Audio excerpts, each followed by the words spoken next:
Eto nga yung sinundan ni eto naman yung sinundan ni sinundan ni Jinggoy kanina. You have Filipino boyfriend? Sabi ni Jinggoy, not yet po. Maybe Senator Pangilinan might want to apply. Sorry kay Sharon.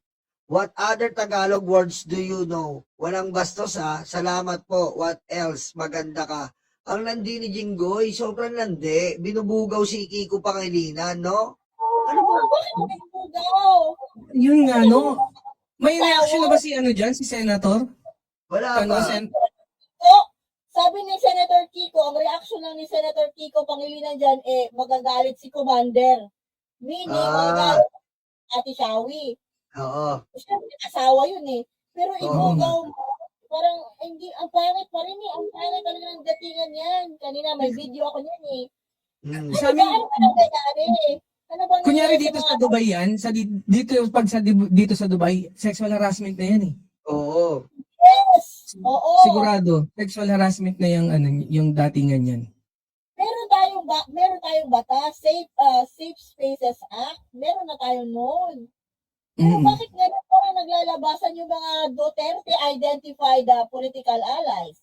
Yes. Bakit ganyan? Bakit sila nagmamanifest ng kalibugan nila ngayon? Sunod! Hindi kaya Ate Mau kasi magsa-summer na. Hindi kaya gano'n. Mainit. Ganon?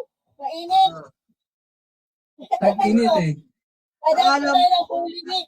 Papunta pa tayo ng Holy Week, ha? Papunta pa tayo ng Holy Oo nga, Week. Holy Week pa, di ba? Tapos mga manyakol, naglalabasan na ngayon, mga demonyo. Akala mo naman talaga ito si Dinggoy, may pa maganda-maganda. Gusto naman mapuweta. Kala mo lalaki din eh. Kala mo lalaki pare. Kala mo lalaki kung umasta eh. Di ba? Gusto yatang kulutin. Oo. Oo, pero ano siya, deflection yan, as if lang yan. Pero gusto niya maging, maganda talaga, at nakita ko yung video niyan, maganda talaga yung babae. Maganda yung babae. Maganda talaga yung babae. Sino yung babae?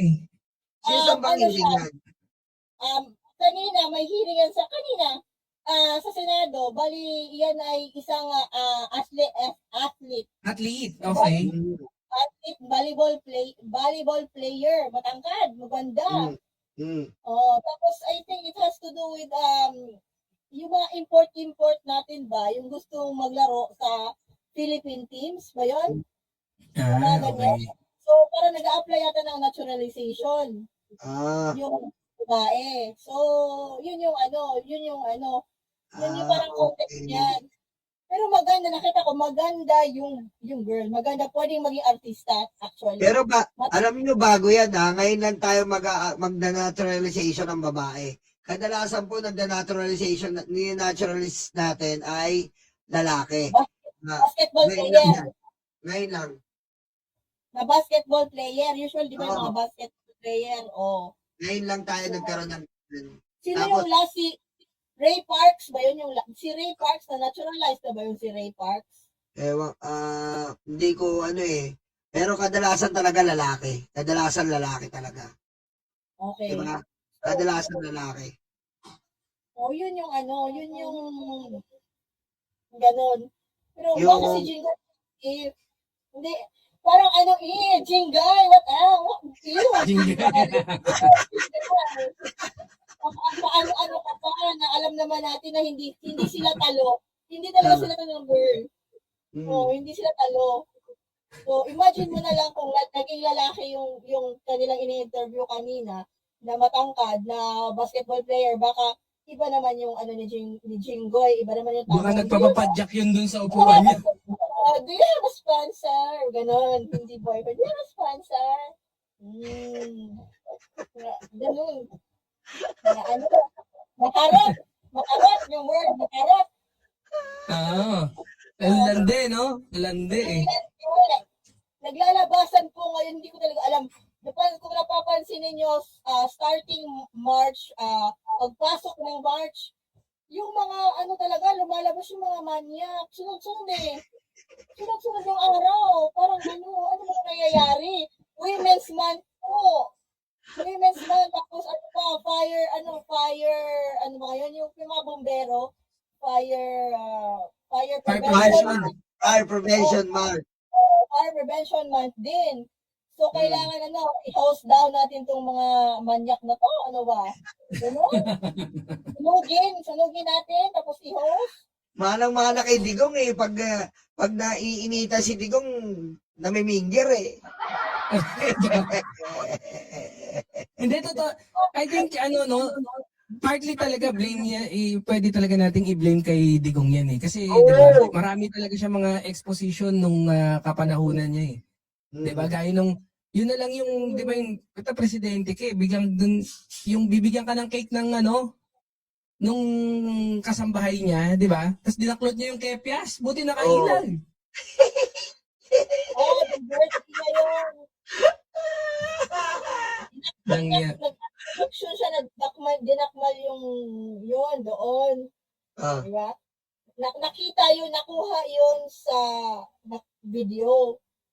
Dinakmal niya yung sa lower part. Oo.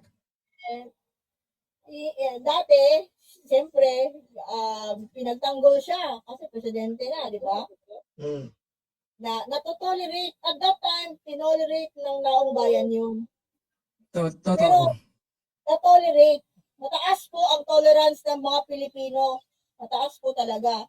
Pero at the same time, nung natapos na yung panahon ni Duterte. Oo. Dapat po tayo nag-adjust na sa bagong pamamalakad at ugali na namumuno ngayon. Tama. Namumuno ngayon. Ibang-iba po ang ugali ni PBBM sa ugali ni Duterte. Yun Tama. po dapat natin ma-realize. Mm. But it seems, even after 3 years na, di ba? 3 years na po si magpo 4 years na po ngayong year si PBBM, yung mga supporters po ni dating Pangulong Rodrigo Duterte, hindi pa rin makamove on sa ugaling malaswa ni dating presidente. Hindi sila Tama. makamove on, hindi sila maka-adjust, hinahanap pa rin nila yung kabastusan. Mm. Yung nakasanayang kabastusan. Yes! I mean, at some point, you have to change. You have to change attitude and behavior. Hindi po pwedeng gano'n na lang, na bastos lahat.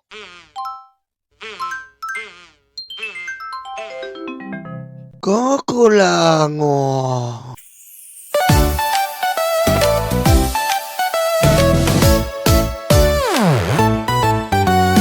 Tanggap, tanggap, luga, luga, DDS, DDS. Dating yung white karton, dating yung white karton. Duterte, Duterte.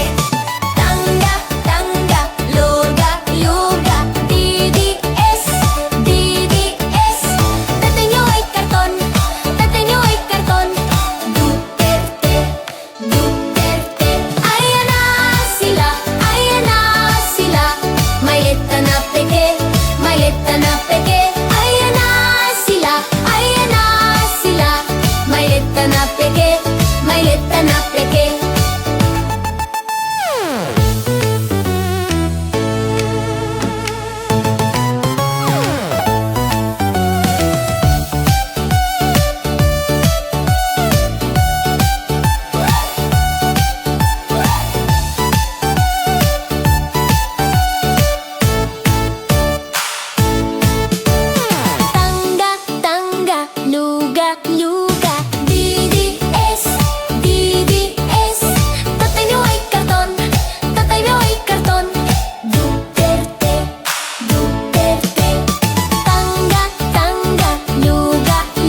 news ang DDS. Puro fake news ang DDS. Mga troll farm, mga tae.